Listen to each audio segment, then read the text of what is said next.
बोलो श्री कृष्ण भगवान की जय हो। श्रीमद् भागवत महापुराण की जय हो। श्रीमद् भागवत महापुराण में अवधूत दत्तात्रेय मुनि और प्रहलाद का स्वाद शुद्धि का भी है कि आत्मा शुद्धि की चाहना रखने वाले को की जिज्ञासा को अवश्य शांत करना चाहिए। प्रहलाद, तृष्णा एक ऐसी वस्तु है जो इच्छा अनुसार भोग के प्राप्त होने पर भी पूरी नहीं होती। उसी के कारण जीव जन्म और मृत्यु के चक्र में घूमता रहता है। इसी तृष्णा ने न जाने मुझसे कितने कर्म करवाए और न जाने कितनी योनियां में मुझे डाला है। अनेक योनियों में भटकने के उपरांत पता नहीं मेरे किन कर्मों के फल स्वरूप यह मनुष्य योनि मुझे प्राप्त हुआ है। कहते हैं कि 84 लाख योनि में भटकने के उपरांत ही यह मनुष्य योनि प्राप्त होती है। इस मनुष्य योनि से स्वर्ग और मोक्ष का मार्ग प्राप्त होता है। इस योनि में मनुष्य कर्म करने से स्वर्ग प्राप्त होता है और पाप कर्म करने से नरक में पशु पक्षी की योनि प्राप्त होती है। यह दोनों प्रकार के कर्मों से मुक्त होकर भगवान की भक्ति समर्पण भाव से की जाए तो मोक्ष की प्राप्ति होती है, अर्थात जन्म मरण के चक्र से जीव छूट जाता है। परंतु मैंने देखा है कि मनुष्य योनि में स्त्री पुरुष कर्म तो करते हैं सुख दुख की प्राप्ति और निवृत्ति के लिए, किंतु उनका परिणाम उल्टा ही होता है और भी अधिक दुख के सागर में डूबने लगते हैं। इसीलिए मैंने सभी प्रकार के कर्मों को त्याग दिया है। ये कह रहे हैं कि ऋषि कि स्त्री पुरुष कर्म तो सभी करते हैं, धर्म भी करते हैं, पुण्य भी करते हैं, पाप भी करते हैं, गृहस्थी भी भोगते हैं, दया भी करते हैं, माया भी करते हैं, उपकार भी करते हैं, हर एक कार्य करते हैं। लेकिन फिर भी उनके ऊपर ऐसा आता है कि वो मुसीबत उनके सिर से जाता ही नहीं। तो मैंने ये सब करना छोड़ दिया है। मैं किसी चीज का कार्य नहीं करता हूँ, मैं पड़ा रहता हूँ। मुझे कुछ नहीं करना है, जो दे देगा मैं खा लूंगा, नहीं तो नहीं। मैंने सभी प्रकार के कर्मों को त्याग दिया है। सुख ही आत्मा का स्वरूप है। समस्त चेष्टाओं की निवृत्ति ही उनका शरीर है। उनके प्रकाशित होने का वह स्थान है। इसीलिए समस्त भोगों को मैं अपने मन की तृष्णा मात्र समझकर अपने भाग को भोगता हुआ पड़ा रहता हूँ। यह मनुष्य अपने स्वार्थ को ही सच्चा और वास्तविक सुख मानकर जीव और आत्मा को अलग मानते हुए, अर्थात इस असत्य देवत भाव को सत्य जानते हुए ही भयानक और विचित्र जन्मों में भटकता रहता है। जबकि जीव और आत्मा अलग अलग नहीं है। शरीर में प्राण अथवा आत्मा के रूप में जो जीवनी शक्ति चेतनाएं रूप में विद्यमान है, वही परमात्मा का अंश है, अर्थात दृष्ट रूप में वह शरीर में सूक्ष्म रूप से अवस्थित रहता है। शरीर की समस्त क्रियाएं उसी के कारण संचालित होती हैं। उनके बिना इस शरीर का कोई अवश्य तत्व ही नहीं है। आत्मा से भिन्न वस्तु में सुख समझने वाला मनुष्य आत्मा को ही छोड़कर अन्य विषयों की ओर दौड़ता है, जबकि उन विषयों का कोई असी तत्व आत्मा के बिना नहीं है। दैत्यराज वह शरीर तो प्र परमबंध के अधीन है, परमाबंध के अधीन है। इसके द्वार जो सुख की कामना करता है वह अंधकार में भटकता रहता है। उनके द्वार किए गए कर्म तब तक असफल होते रहते हैं जब तक आत्मा उन्हें सफल करना नहीं चाहता। प्रिय, यह मनुष्य शरीर और मानसिक दुख से आकृति रहता है, आक्रांत रहता है। इस मरणशील शरीर से धन और भोग का संग्रह कब तक उसका साथ दे सकता है, जितना वह किसी का साथ नहीं देता। बच्चों, चाहे कितना भी कमा लो, कितना भी कमा के आप धन भर लो, इकट्ठा कर लो, कितना भी कमाई कर लो, लेकिन अगर आपको बच्चों सुख नहीं है ना, बच्चों सुख नहीं है, तो चाहे कितना भी आप कमा लोगे, आपको आपके शरीर में कोई ना कोई ऐसा कष्ट आके पड़ जाएगा जो आपका जीवन सुखी रहने ही नहीं देगा। आप देखो बच्चों, कोई के घर में इतना माया होता है, इतना माया होता है कि अंत नहीं, गिना भी नहीं जा सकता। कईयन वर्षों तक पैसा गिनो तो गिना नहीं जाएगा। संसार में ऐसे लोग भी हैं, माँ लक्ष्मी उन पर टूट के बरसी हैं, लेकिन वो स्वस्थ नहीं रहते। बच्चों, वो रोज जीते हैं, रोज मरते हैं। उनके पास माँ लक्ष्मी का तो है पूरा हाथ, लेकिन वो कुछ नहीं कर सकते। कोई बीमारी ऐसी लग जाती है जो कि पूरा दौलत दे के भी वो ठीक नहीं होता। खुद का बच्चा ऐसा हो जाएगा जो कि पूरा संसार का माया भी दे दो, वो बच्चा ठीक होने में नहीं आता। तो दुख, कहते हैं कि माया चाहे कितना भी कमा लो, धन कितना भी कमा लो, साथ नहीं जाता। आप कहते हैं बच्चों, देखो, दो चीज गांठ बना के रखना जीवन में। एक, भाई को वो कभी भी दगा मत करना, भाई के साथ कभी गद्दारी नहीं करना, भाई को कभी धोखा मत देना। भाई जैसा चीज नहीं है। जिसने भाई को धोखा दे दिया ना, जैसे माँ जाई भाई बहन हो, चाहे माँ जाया भाई, इनको कभी आप धोखा मत देना। किसी किसी के यहाँ मैंने ऐसा देखने में आया है बच्चों की माँ या बाप पूरा हो जाता है, भाई सोतेला व्यवहार अपनी बहन से करने लगता है। बच्चों, उस बहन का आत्मा जो दुखता है ना, तो घर को ले डुबाता है। मैं आज सच्ची सच्ची कहूंगी बच्चों, अगर आपके घर में बहन है और आपने उसके साथ दुर्व्यवहार किया है, तो आप ये समझ लेना कि आप यहाँ भी दुखी और वहां भी दुखी, आप कहीं सुखी नहीं रहोगे। आप जैसे अपनी बेटी को प्यार करते हो, आप बिना बाप की बेटी को भी प्यार किया करो। उस बेटी का आत्मा मत दुखाओ जो कि उसका कोई सहारा नहीं है।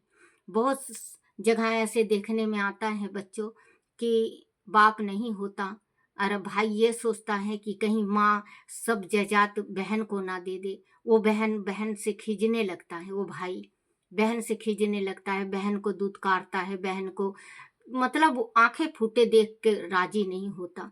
वो बहन रोती है, माँ को बताती है, माँ मजबूर हो जाती है। माँ मजबूर हो जाती है क्योंकि माँ के इस तरफ गिरे तो कुआं और इस तरफ गिरे तो झेरा। माँ मजबूर होकर बेटी को समझाती है, बेटा से कुछ कह नहीं पाती, बेटी को समझाती है, कोई बात नहीं बेटा, भाई है तेरा। बेटी रोती है, धोती है, चुप हो जाती है। तो बच्चों, क्या आज उस बहन के साथ हो रहा है, आप अमर बेल खा के आए नहीं या मैं अमर बेल खा के आई नहीं, कल न भगवान ना करे अगर आप में से कोई एक बिछड़ जाए और आपकी बेटी है और आपका बेटा ऐसे करने लगे, आप अपने दिल पे हाथ रख के सोचो कि कितना बड़ा दर्द है। जो मर गया उसके दिल में कितना दर्द होता होगा कि मैंने पूरे परिवार का खर्च बोझ उठा लिया, लेकिन आज मेरी बेटी का नहीं उठा पा रहे हैं। तो बच्चों, आप मैं हाथ जोड़ के प्रार्थना करती हूँ, अगर आपकी बहन है तो आपकी बहन को प्यार करो, जैसे आप अपनी बेटी को करते हो, आप बहन को करो। का कोई अस्तित्व तो आत्मा के बिना नहीं है। देतराज यह शरीर तो प्रबंध के अधीन है। इसके द्वारा जो सुख की कामना करता है वह अंधकार में भटकता रहता है। उसके द्वारा किए गए कर्म तब तक असफल होते रहते हैं जब तक आत्मा उसे सफल करना नहीं चाहता। प्रिय, यह मनुष्य शारीरिक और मानसिक दुखों से आक्रांत रहता है। इसे मरणशील शरीर से धन और भोग का संग्रह कब तक उनका साथ दे सकता है? जितना वह जोड़ते हैं उतना ही वह संग्रह उनके दुख का कारण बन जाता है। भय और असुरक्षा की भावना से वह सदैव स्वतंत्र रहते हैं। इसमें लिखा हुआ है कि जितना धन को वो इकट्ठा करते हैं उतना ही उनके गला की घाटी बन जाती है। उनका चैन, सुख, रातों की नींद, भूख प्यास सब उड़ जाता है उस दौलत के कारण। सदैव संग्रह उनके दुख का कारण बन जाता है। भय और असुरक्षा की भावना से वह सदैव त्रस्त रहते हैं। धन माया के सुरक्षा के लिए वो विचलित रहते हैं। यहाँ रखेंगे, वहाँ रखेंगे, यहाँ करेंगे, वहाँ करेंगे, सोचते रहेंगे कि कैसे रखूं, ये करूं। तो बच्चों, अगर आपके पास भगवान ने दे रखा, थोड़ा दान करो, बावड़ी कुआं खुदवाओ, गरीब कन्या को दो, कोई दुखिया है उसको उसका दुख दूर करो। आप पुण्य के भागी भी बनोगे और आपको टेंशन भी नहीं, रात को नींद भी सही आएगी। क्योंकि माँ लक्ष्मी जब आपको दे रही है तो कुछ दान पुण्य करो। आप ये नहीं कि कहीं उठा के गाड़ दिए और आप अचानक आपकी मृत्यु हो गई, वो धन गड़ा का गड़ा रह गया, मालूम नहीं कौन खाएगा। ऐसा कभी नहीं करना चाहिए। जो धन है, माया है, धन माया दान दे के मरा करो। पीछे पीछे क्या है? पीछे तो अगर दबा दिए तो कोई और खाएगा।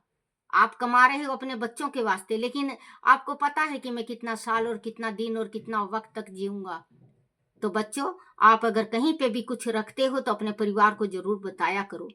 एक परिवार को बताया करो, एक भगवान के दान में खर्च किया करो।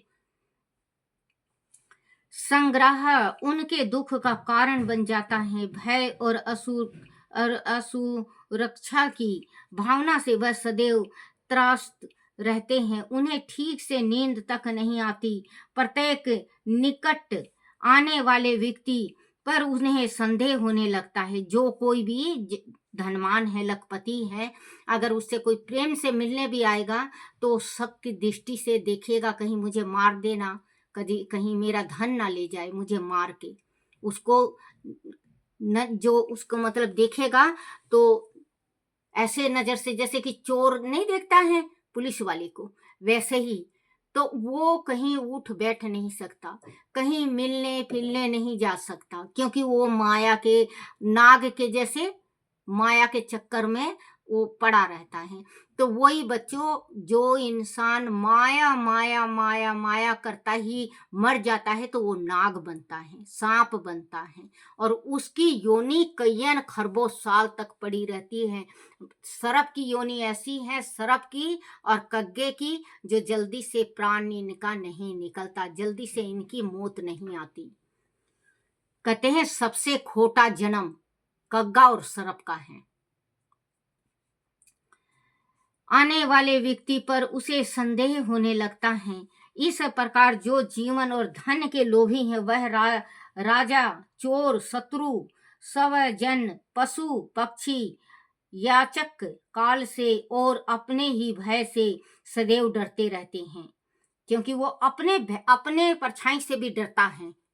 जो धन ज्यादा इकट्ठा करके कहीं गाड़ा हुआ होता है तो अपने दोस्त से, सजनों से, दोस्तों से, बेटों से, बहू से, स्त्री से, अपनी बेटी से, आस पड़ोस से, सभी से वो डरता है कि कहीं मुझे मार ना दे। भय से सदैव डरते रहते हैं कि कहीं उनका धन कोई दूसरा हड़प ना ले, कोई धन के लिए उसका जीवन ही छीन ना ले। इसीलिए बुद्धिमान पुरुष वही है जो उस संपत्ति और जीवन से मोह नहीं करता, जिसके कारण उसे सदैव शोक, मोह, भय, क्रोध, राग, कायरता और माँ का शिकार बना रहना पड़ता है। वह धन संग्रह की इच्छा का ही त्याग कर देता है। प्रहलाद, इस लोक में मेरे सबसे बड़े गुरु अजगर और मधुमक्खी हैं। उन्हें मधुमक्खी हैं, वह मधुमक्खी हैं। बड़े गुरु अजगर और मधुमक्खी है। देख कर मुझे वैराग और संतोष की प्राप्ति हुई है। मैं अजगर के सामने उन्हें देखता हूँ और भाग्य से मुझे जो मिल जाता है। देख कर मुझे वैराग और संतोष की प्राप्ति हुई है। मैं अजगर के समान निश्चेष्टा पड़ा रहता हूँ और भाग से मुझे जो मिल जाता है उसी से संतुष्ट हो जाता हूँ। आदि कुछ नहीं मिलता तो धैर्य के साथ बहुत दिनों तक यूं ही पड़ा रहता हूँ। कभी थोड़ा मिलता है तो कम खा लेता हूँ, कभी स्वादहीन मिलता है तो उसे भी खा लेता हूँ, कभी अधिक मिल जाता है तो पेट भरने लायक खाकर दूसरों को बांट देता हूँ। मधुमक्खी जैसे मधु इकट्ठा करती है, वैसे ही लोग बड़े कष्ट से धन संग्रह करते हैं, परंतु कोई दूसरा ही उसके स्वामी को मारकर वह धन छीन लेता है। मधुमक्खी का छाता बच्चों, इतना बड़ा बड़ा मधुमक्खी छाता बनाएगी, उसमें रस भरेगी, अंडे देगी, रस भरेगी, बहुत मेहनत करती है। लेकिन हम जैसे इंसान जब देखते हैं तो उसको तोड़ ले आते हैं, उसमें से शहद निकाल के मधुमक्खी जो होते हैं, अंडे होते हैं, उसको फेंक देते हैं, मधुमक्खी कितनी मर जाती हैं। तो हम स्वार्थी हैं, जो इंसान है वो स्वार्थी है, वो कदम कदम पे अपना स्वार्थ देखता है, हर एक चीज में स्वार्थ देखता है। बेटी पैदा लेती है तो स्वार्थ देखते हैं अपने घर का काम का, और पुत्र पैदा लेता है तो अपने स्वार्थ देखते हैं बुढ़ापे का, जो बुढ़ापा हमारा ठीक से कट जाए। तो बच्चों कहते हैं स्वार्थ जिसने भी किया वो पीछे पछताया है। भगवान के ऊपर छोड़ दो अपनी डोरी, भगवान के हाथों में संभाल दो। भगवान, लो मेरी डोरी आपके हाथों में है, चाहे आप बंदर के जैसे नचाओ हमें, चाहे आप हमें अपने चरणों में छिपा लो, वो आपकी इच्छा है। भगवान के भरोसे छोड़ दो।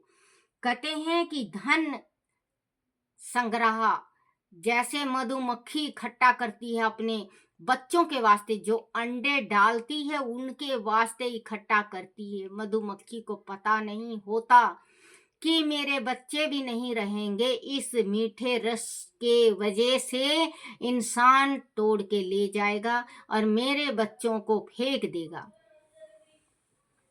तो बच्चों कहते हैं कभी किसी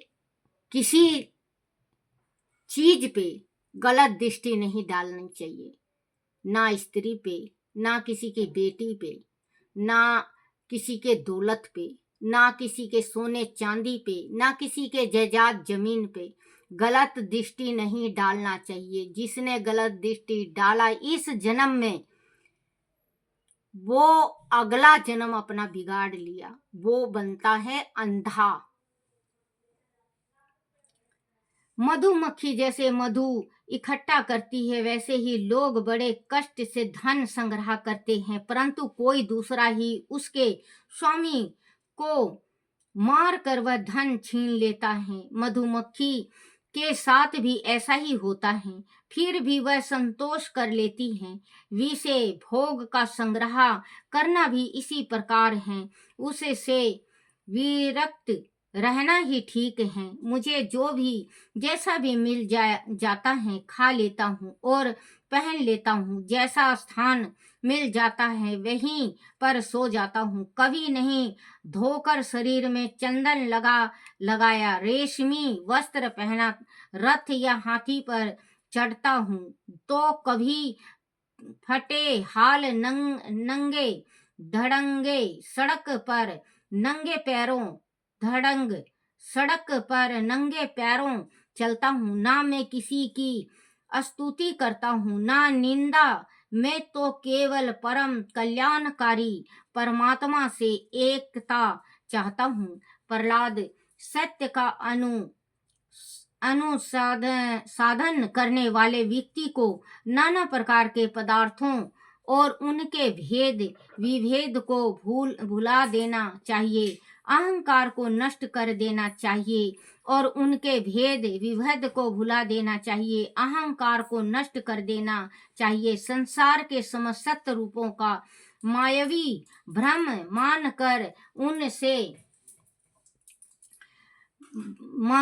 मायावी भ्रम मानकर उनसे किनारा कर लेना चाहिए। इस प्रकार आत्मा साक्षात्कार द्वारा आत्मा स्वरूप परमात्मा में शीतल होकर निष्क्रिय हो जाना चाहिए। युधिष्ठिर इस प्रकार भगवान दत्तात्रेय मुनि से परम हंस विद्वान के धर्म का श्रवण करके प्रहलाद ने उनकी पूजा अर्चना की और उनसे आशीर्वाद लेकर अपनी राजधानी को चले गए। बोलो श्री कृष्ण भगवान की जय हो। श्री कृष्ण गोविंद हरे मुरारी, हे नाथ नारायण वासुदेवाय, हे नाथ नारायण वासुदेवाय, हे नाथ नारायण वासुदेवाय।